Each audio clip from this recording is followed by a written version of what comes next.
우리 기독교인들 입장에서는 조금 불쾌한 이야기지만 한때 급속도로 유행했던 말, 이러한 농담 섞인 말이 있었습니다. 조물주 위에 건물주. 무슨 말인지 아십니까? 예, 조물주이신 하나님보다 건물주가 높다라는 그 말, 그것을 농담삼아 하는 세상 사람들의 이야기를 들을 때에 특히 목사된 저 입장에서, 그리고 그리스도인 된 우리 모두의 마음에는 많이 불편할 것입니다. 그런데 이러한 농담 섞인 말들이 초등학생들, 중고등학생들에도 이입이 되기 시작했는데, 초중고 학생들이 장래 희망 직종 2위가 바로 건물주입니다. 과거에는 뭐 의사, 변호사 뭐 이런 거였는데 왜 건물주냐 물어봤더니 아버지가 변호사고 아버지가 의사여 봐야 자기하고는 아무 상관이 없답니다. 그러나 아버지가 건물주면 그 재산, 그 건물 그대로 나한테 들어오기 때문에, 그래서 아버지가 건물주, 나도 건물주 되는 것, 그것을 바라는 마음에서 우리 청소년들이 건물주가 되는 것이 소원이다 뭐 이렇게 얘기를 한다고 합니다. 이런 건물주가 되는 것, 건물주가 되어짐을 인해서 연예인들은 이렇게 이야기합니다. 어느 연예인들이 어디 지역에 건물을 샀더라. 그러면 그 이야기를 듣고 그 사람은 성공한 연예인이구나 이렇게 이야기합니다. 제가 한 번도 가보진 않았지만 청담동 뭐 이런 데 건물 하나 있다고 하면은 그 건물 시가가 뭐 기본적으로 100억을 한다고 합니다. 도대체 100억이 얼마나 큰 액수인지는 모르나 건물 하나가 100억을 넘는다고 하니 참 건물주라는 것이 조물주 위에 있는 그러한 세상의 어떤 모습이지 않나 생각이 되어집니다.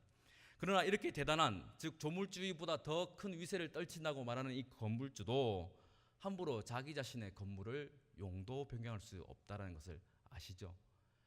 내가 원래는 처음에 이렇게 짓고 이런 목적으로 허가를 받았지만 다른 목적으로 마음대로 사용하고 용도를 변경하는 것은 곧 불법이라고 분명히 이야기하고 있습니다. 즉 건물 용도 변경이란 신청서나 또는 허가를 받아서 원래는 이런 용도였다면 이제는 다른 용도로 쓰기 위한 변경이 필요하니 허가해 주세요라는 그런 말과 함께 이 일들이 진행된다고 합니다. 즉 건물주라도 함부로 자기의 건물을 할 수 없는, 즉 허가를 받고 관리를 받는 그런 입장이라면 우리의 삶, 우리의 신앙 또한 이와 같은 것에서 대입해 본다면 우리가 아무리 우리의 삶이 내 것이냐 또는 내 것이라고 말한다 할지라도 이것 또한 분명히 어떠한 분의 허가와 어떠한 분의 제가가 있어야만 우리의 삶을 우리의 뜻대로 바꿀 수 있지 않나 생각이 되어집니다. 조금 더 나아가 본다면 분명히 우리의 삶에, 우리의 시간에, 우리의 삶의 여러 가지 이야기 가운데는 분명 하나님의 뜻, 하나님의 계획, 하나님의 섭리가 있습니다. 나의 계획은 A이라고 믿고 열심히 달려갔으나 하나님은 B라 말씀하시는 그 순간 우리는 우리의 계획과 우리의 목적들을 뒤로 한 채 온전히 하나님, 그분의 뜻에 맞춰 살아가는 것, 이것이 우리의 삶의 중요한 또한 신앙의 모습입니다. 즉 하나님의 뜻대로 하나님의 허락을 받아 살아가야 될 수많은 이스라엘 백성들의 이야기가 성경에 보면은 그 뜻과는 다르게 자기 소견에 어른들어 살아가요. 그들의 삶엔 슬픔과 괴로움과 아픔이 반복되어져 간다라고 성경 우리 가운데 잘 말해주고 있습니다. 위기를 만난다 할지라도 하나님의 뜻대로 살아간다면 그것이 하나님의 은혜로 말미암아 다시금 큰 역사와 복으로 전환되어지지만, 하나님 없이 내 뜻과 내 소견대로 살아가는 죄인들의 삶의 모습에는 그 어디에도 하나님의 은혜, 그 어디에도 하나님의 영광될 일들, 찬양될 일들이 없다라고 성경은 우리 가운데 말해주고 있습니다. 그래서 로마서 3장 23절은 이렇게 이야기합니다. 같이 읽어보겠습니다.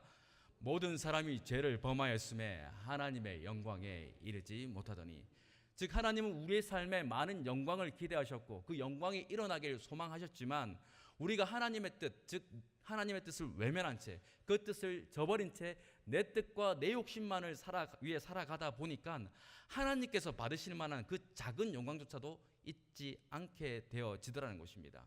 그러니 우리의 삶의 참된 영광, 우리가 소망해야 될 영광이 무엇이겠습니까? 우리가 소망해야 될, 우리가 바라야 될 영광은 예수 그리스도를 통해서 하나님의 뜻이 우리의 삶에 실현되는 것임을 믿으시길 바랍니다.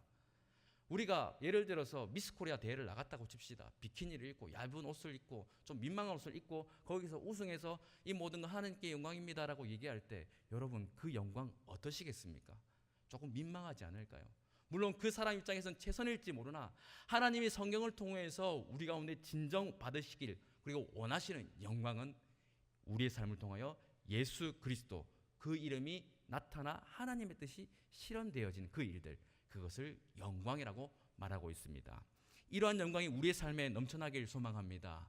이러한 영광된 일들이 우리의 인생에, 우리의 평생에 가득하길 소망합니다. 비록 우리의 삶이 죄인이여 하나님의 뜻을 때로는 외면하여 살아갔다 할지라도 이제는 다시금 그 하나님의 뜻이 무엇인지 깨닫는 은혜와 또 하나님의 역사하심과 인도하심이 있음으로 인하여서 이제는 온전히 예수 그리스도로 우리의 삶에 그 영광이 나타나는 은혜의 일들 있기를 바라보며 살아가는 우리 모든 성도님 되시기를 간절히 바랍니다. 오늘 본문 제목을 성경은 이렇게 이야기합니다. 성전 정화 사건 이렇게 이야기를 하지요. 왜 그렇습니까? 예수님께서 바라보셨던 즉 그 성전 안의 상황이 우리가 상상하는 일반적인 성전의 상황, 일반적인 예배의 상황이 아니었더라는 것입니다. 우리 본문 14절 한번 같이 읽어보겠습니다. 시작. 성전 안에서 소와 양과 비둘기 파는 사람들과 돈 바꾸는 사람들이 앉아 있는 것을 보시고, 이게 어떠한 상황이냐면 제사를 지내는 사람들이 제물을 사야 되는데 그 제물을 밖에서 구매하는 것이 아니라 성전 뜰 안에서 구매를 한다는 것입니다. 어떤 학자가 이야기하기를 아마 상황이 이럴 것이다 이야기한 것이, 어떤 A란 제물을 잘 준비해서 가져왔지만 제사장이 마음에 들지 않다 해서 그것을 돌려보내고 저 사람에게 가서 제물을 사오세요, 그것이 반듯한 겁니다 하고 하다 보면 그 제물을 사기 시작한다는 것입니다. 그리고 멀리서 온 사람들도 그 제물을 가져오기 힘드니까 성전 근처에 와서 제물을 사기 시작하는데 그 장소가 성전 안까지 들어오게 되어진 상황이라고 합니다. 이 상황이 크게 와닿지 않으실 것 같아서 제가 상상을 해보았습니다. 어떻게 하면 이해가 되어질까 생각해보니, 우리 산성교회에서 이제 11조 헌금을 받는데 11조 헌금은 무조건 유로 달러로 받겠다 이렇게 한다고 생각해 봅시다. 11조 헌금을 하려고 하는데 유로 달러로 받는다. 그러면 어떻게 될까요? 환전이 필요하겠죠. 그러니 환전하는 사람이 교회 로비에 앉아서 나 유로 달러로 바꿉니다, 나한테 돈을 바꾸세요 라고 하면 거기서 생기는 수수료가 생기겠죠. 근데 그 수수료를 어떤 사람은 2%, 어떤 사람은 3%, 어떤 사람은 5% 정도의 어떤 식으로 교회 관리자에게 준다고 생각해 봅시다. 그러면 좋은 자리, 그리고 사람들이 많이 다니는 길목에 서로 가려고 하겠죠. 이와 마찬가지로 성전 안에 이러한 사람들의 어떤 내용들이, 하나님께서 기뻐하시지 않는 내용들이 그 성전 안에 있음으로 인해서 예수님께서 인정하실 만한, 예수님께서 받아들이실 만한 그러한 성전의 내용이 결코 있지 않음으로 인해서 예수님은 그 성전을 정화하실 수밖에 없는 내용이라고 성경 분명히 우리 가운데 이야기해 줍니다. 우리가 알고 있는 성전은 세 가지입니다. 첫 번째 성전 무엇이 있습니까? 다윗의 아들 솔로몬이 지은 솔로몬의 성전이죠. 또한 두 번째 성전이 있죠. 무엇이 있습니까? 포로로에서 돌아와 귀환에서 스룹바벨을 중심으로 지은 그 성전. 그리고 오늘 본문에 나오는 이 성전은 곧 헤롯이 지은 성전이라 해서 헤롯 성전이라 이야기합니다. 이 헤롯 성전은 이두메 사람 헤롯이 유대인들에게 환심을 사기 위해서 기존에 조금 낡고 허물어진 성전을 보수하고 또 많은 돈을 들여서 확장함으로 인하여서 하나님의 영광이 여기에 있다라는 식으로 사람들에게 그런 마음을 사기 위해서 많이 애를 쓴 성전이 바로 헤롯 성전이라고 할 수 있습니다. 그래서 이 헤롯 성전은 생각보다 우리가 생각했던 것보다 화려하고 크고 웅장하였으며, 예수님 당시에도 주요 건물들은 다 지어졌지만 학자들 말에 의하면 계속해서 지어져 갔는데 AD 63년까지 지어졌다라고 말을 하고 있습니다. 이 예수님께서 들어가셨던 이 성전, 어찌 보면 그 생긴 내용 자체가, 그리고 그 동기 자체가 굉장히 불순하다고 볼 수 있겠죠. 하나님을 예배하기 위해서 많은 성도들이 함께 주님을 온전히 예배하고자 하는 예배의 처소를 위해 지은 것이 아니라 헤롯이 유대인들에게 환심을 사기 위해서, 유대인들의 마음을 사기 위해서 그 성전을 지었고, 그곳에서 제사장들은 돈 거래하면서 타락했던 그런 모습들, 아마 이러한 전반적인 악의 악순환들은 아마 주님 보시기에 무척이나 불편했고 주님 보시기에 무척이나 죄악된 모습이었다고 볼 수 있을 것입니다. 그러나 이러한 상황은 더 나아가서 성경은 오늘 본문 예수님께서 유월절에 성전에 올라가셨다고 하는데 이 유월절을 이렇게 표현합니다. 13절입니다. 같이 읽어보겠습니다. 시작.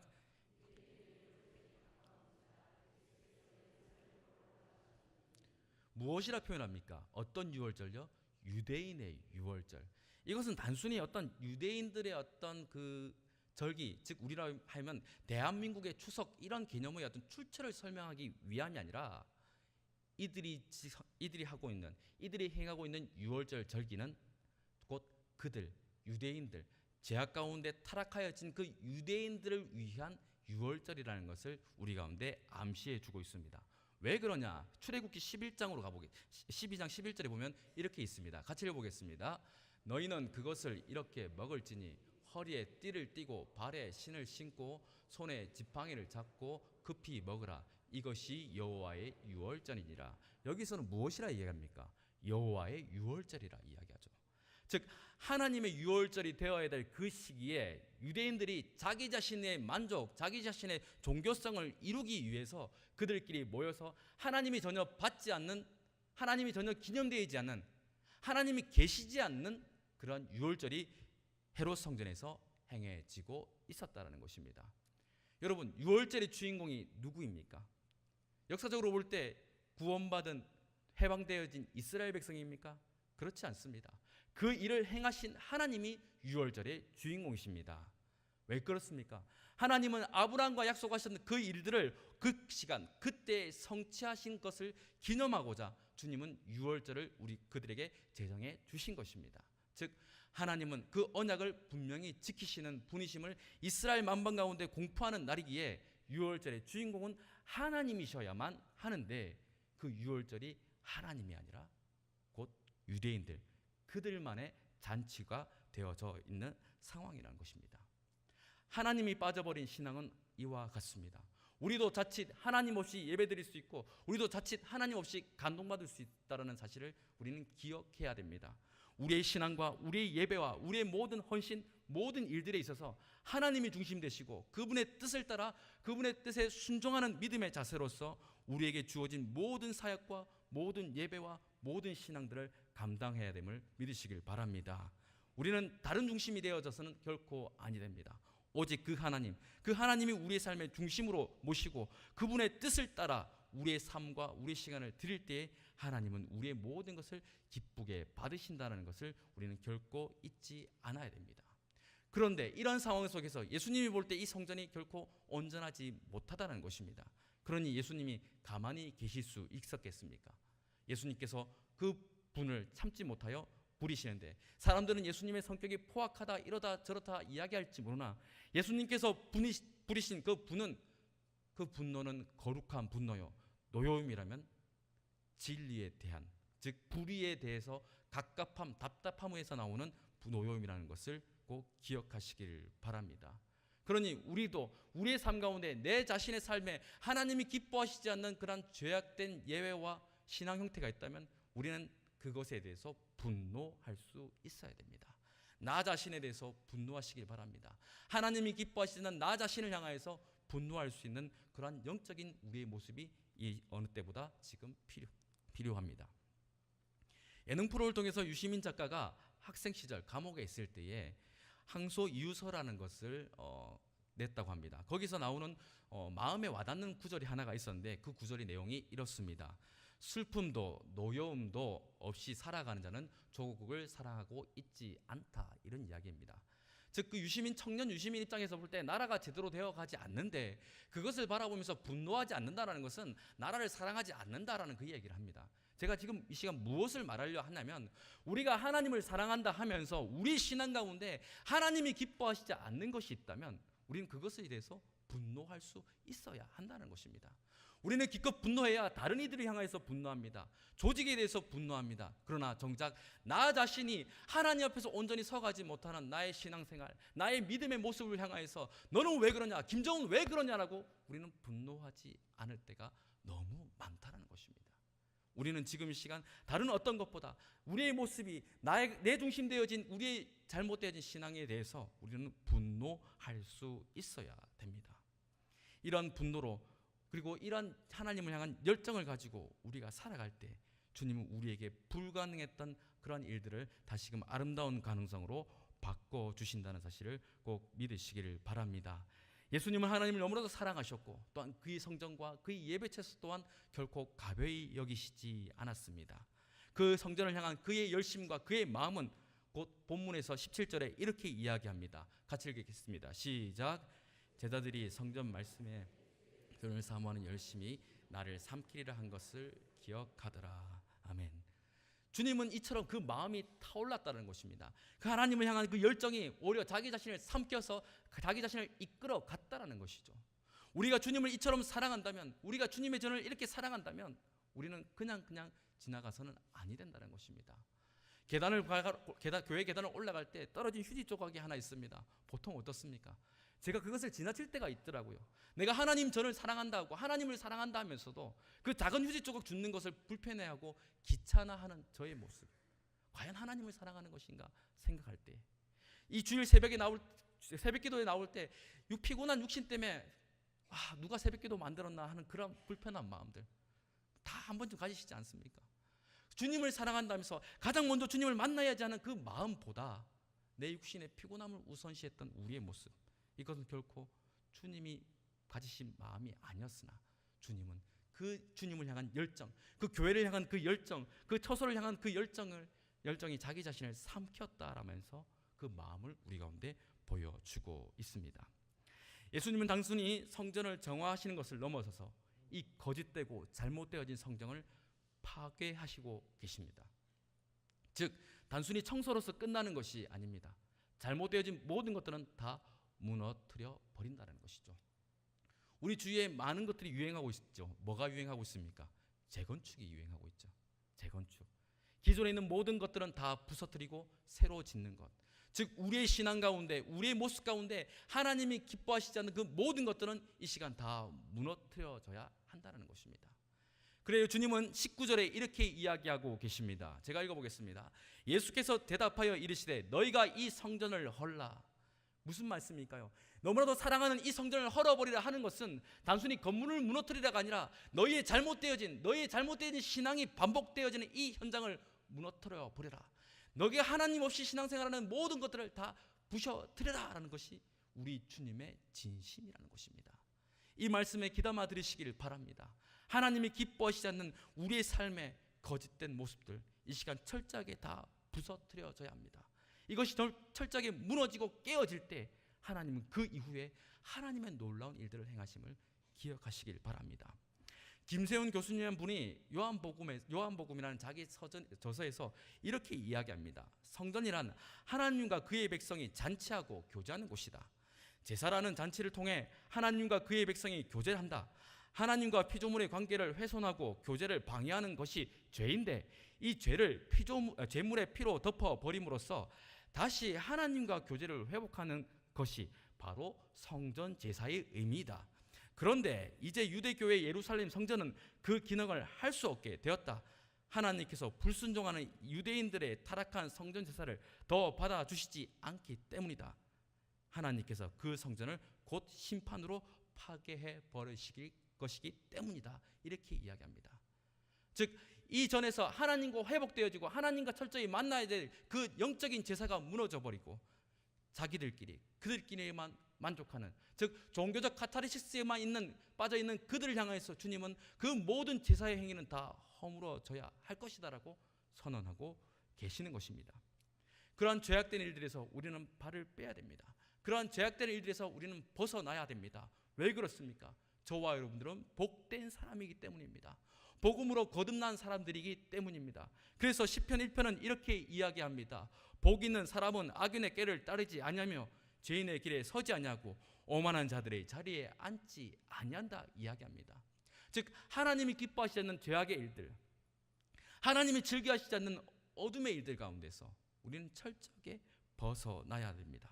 크고 화려한 성전이 하나님이 기뻐하시는 성전이 아니라 하나님 앞에 진실한 마음으로 나가는 그 한 예배, 그 한 처소를 하나님은 기뻐 받으신다는 사실을 우리는 결코 잊지 않아야 한다는 것이죠. 이러한 상황 속에서 이러한 유대인의 신앙 상태를 예수님이 가만두고 보실 수 없다는 것은 어찌 보면 당연한 일일 것입니다.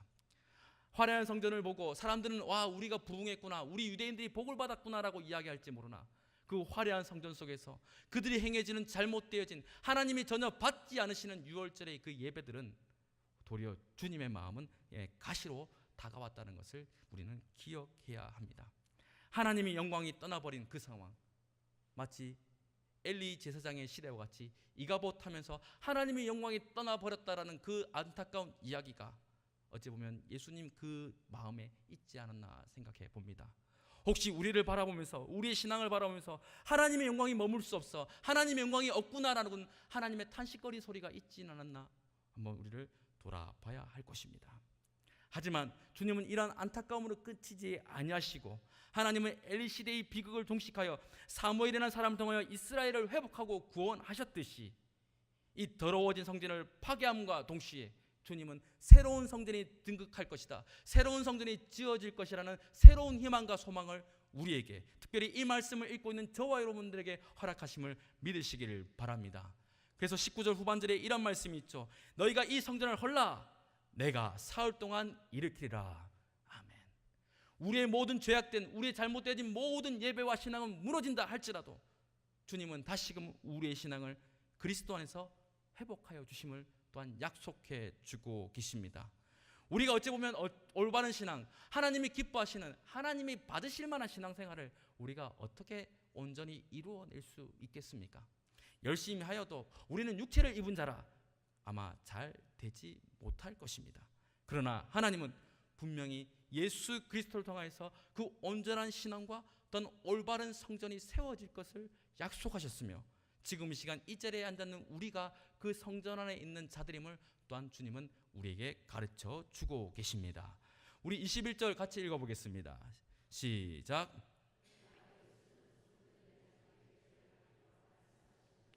아멘.